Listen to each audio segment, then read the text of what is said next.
Baik, Assalamualaikum warahmatullahi wabarakatuh. Mahasiswa sekalian, kita bertemu kembali dalam kelanjutan mata kuliah kita tentang antropometri. Seperti kita ketahui bahwa antropometri adalah salah satu metode penilaian status gizi. Yang pada kali ini kita akan lanjutkan masih di pertemuan ketiga dan keempat tentang parameter. Baik, kita lanjutkan.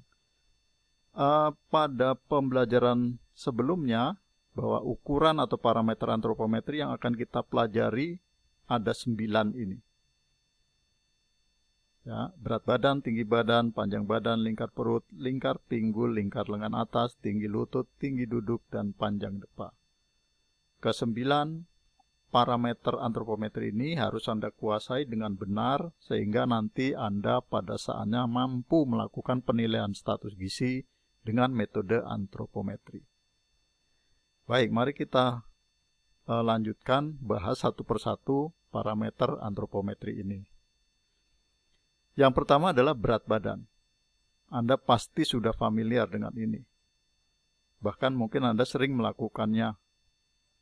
Berat badan bisa ditimbang dengan timbangan digital, bisa ditimbang dengan dacin, ya, pada anak-anak balita yang kita biasa lihat di posyandu, dan alat-alat lainnya yang sudah kita pelajari pada pengenalan alat pada pertemuan yang pertama yang lalu. Tapi apa sebenarnya berat badan itu? Berat badan merupakan salah satu ukuran yang memberikan gambaran massa tubuh. Jadi kalau kita menimbang berat badan, berarti kita ingin menggambarkan massa tubuh kita itu seberapa besar. Ya. Kemudian berat badan paling banyak digunakan karena perubahan berat badan mudah terlihat dalam waktu singkat. Berat badan dapat menggambarkan status gizi saat ini. Saat ini maksudnya pada periode sekarang. Karena berat badan bisa berubah dalam waktu yang tidak terlalu lama. Ya. Misalnya, kalau ada seorang anak sakit diare, maka berat badannya akan cepat turun dari hari ke hari. Oke. Berat badan sangat peka terhadap perubahan yang sangat mendadak, baik karena penyakit infeksi, misalnya tadi diare, maupun karena konsumsi makanan. Konsumsi makanan yang kurang akan menyebabkan cepat anak itu menjadi berat badannya turun.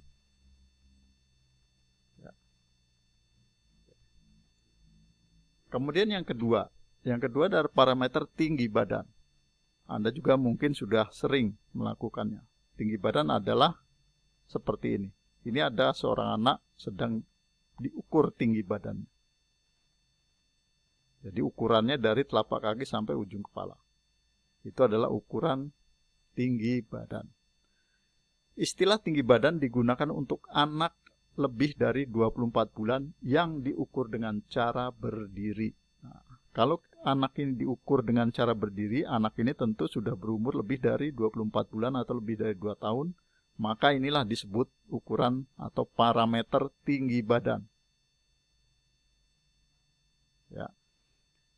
Tinggi badan ini menggambarkan ukuran pertumbuhan massa tulang yang terjadi akibat dari asupan gizi.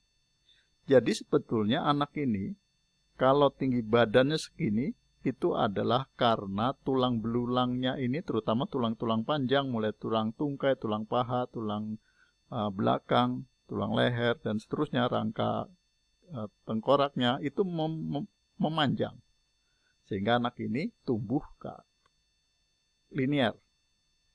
Ya. Tumbuhnya ini tentu karena asupan gizi. Jadi tinggi badan menggambarkan ukuran pertumbuhan massa tulang. Massa tulangnya ini bertambah, memanjang. Oleh karena itu tinggi badan digunakan sebagai parameter antropometri untuk menggambarkan pertumbuhan linier.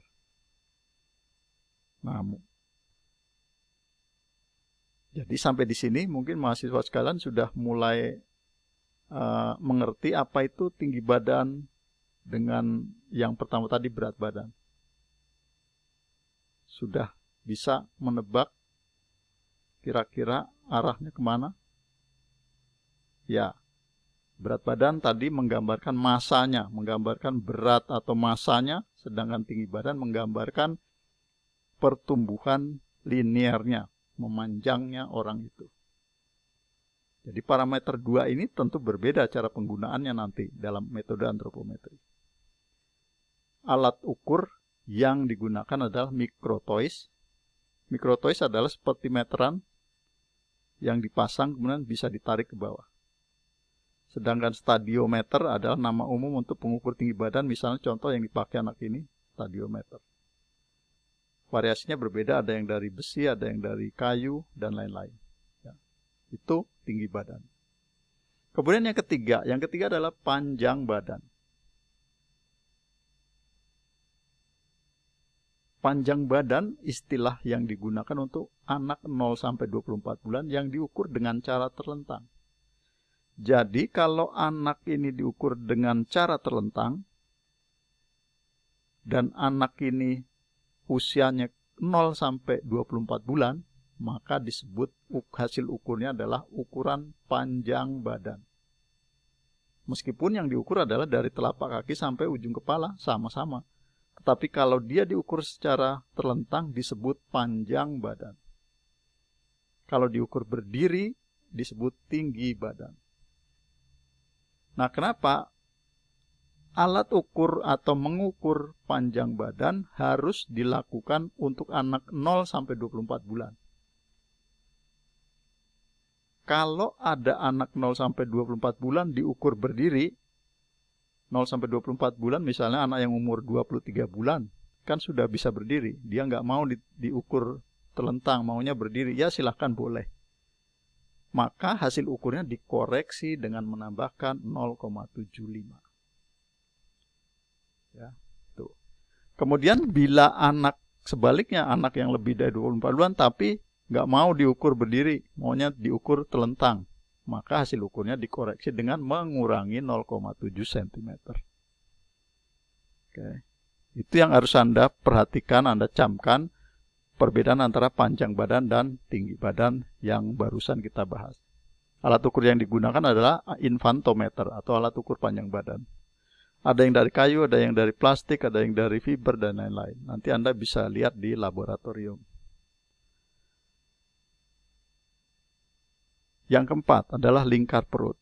Anda bisa lihat gambarnya ini. Lingkar perut adalah ukuran lingkaran di perut ini, di bagian perut.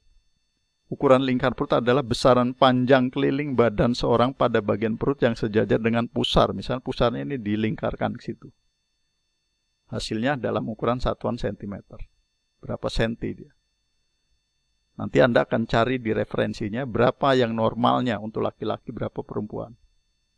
Tujuannya adalah untuk menentukan atau mendapatkan ukuran jumlah lemak dalam perut atau lemak visceral.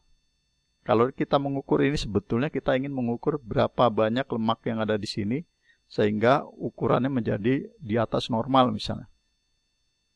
Kemudian alat yang diukur, alat yang digunakan adalah pita ukur. Pita ukur bisa yang ada pernya, sehingga Anda bisa tarik, bisa masukkan ke sini, kemudian dipencet, langsung dia mengencang sendiri. Atau yang manual, Anda pakai meteran medline, meteran tukang jahit, dilingkarkan, kemudian cari. Oke. Beberapa caranya tadi, mulai dari mengukur berat badan, tinggi badan, panjang badan, ini akan kita pelajari nanti di laboratorium. Ya, di pertemuan keempat. Oke.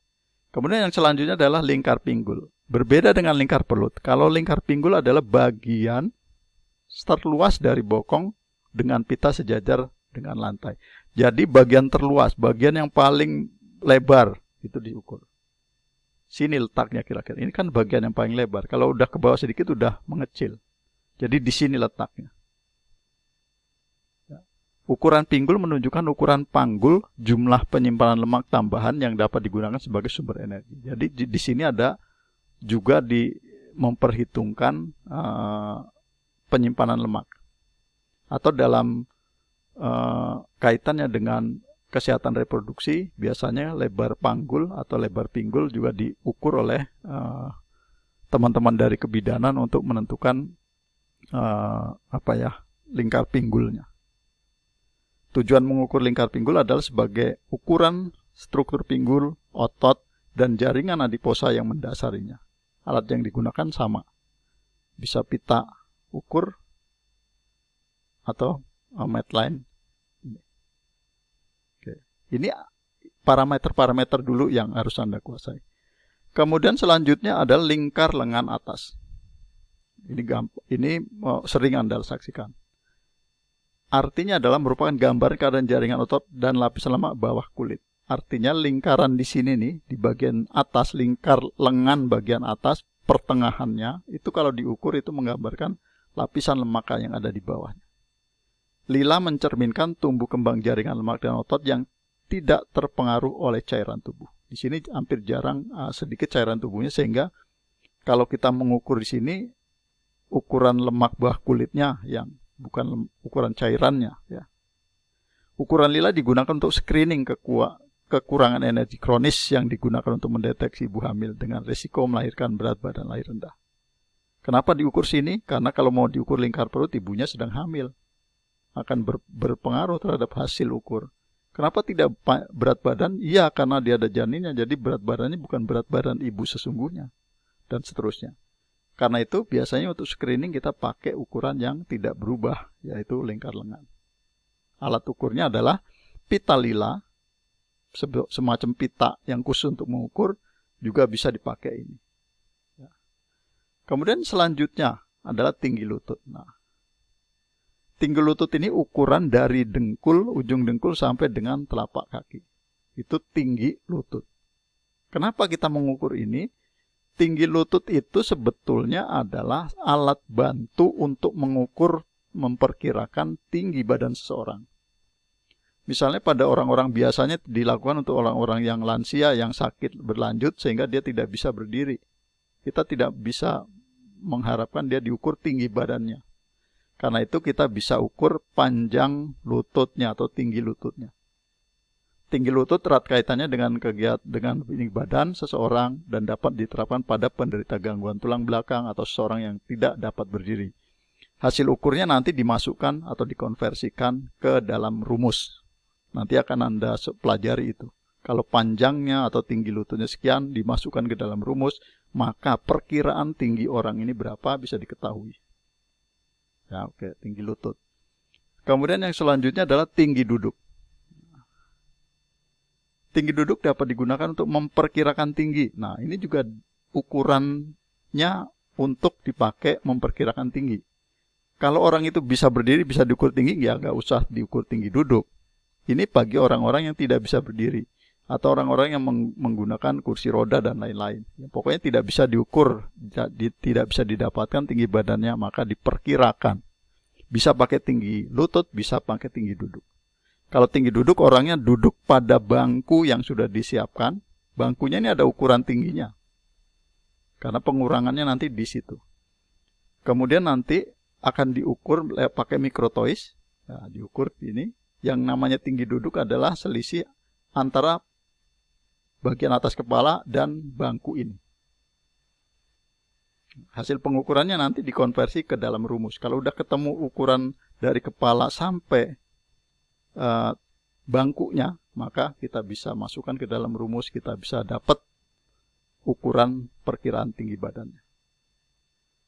Panjang depa. Nah, panjang depa juga untuk memprediksi tinggi badan bagi orang yang tidak berdiri tegak, misalnya karena bungkuk atau kelainan pada telapak kaki. Panjang depa relatif stabil sekalipun pada orang yang usia lanjut. Panjang depa direkomendasikan sebagai prediksi tinggi badan. Hasil pengukurannya dalam sensi nanti diukur juga setelah hasilnya dimasukkan dalam rumus. Nah, panjang depa tuh ini.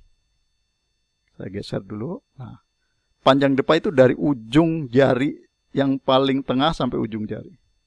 Kalau setengahnya disebut half span. Kalau kita ada namanya istilah lain ada demispan. Demispan adalah bagian cekung dari jari tengah ini sampai dengan tulang dada bagian tengah. Nah, itu adalah nanti rumusnya beda. Antara demispan, half span, dan arm span itu akan menggunakan rumus yang berbeda. Saya rasa itu dulu. Terima kasih atas perhatiannya. Wassalamualaikum warahmatullahi wabarakatuh.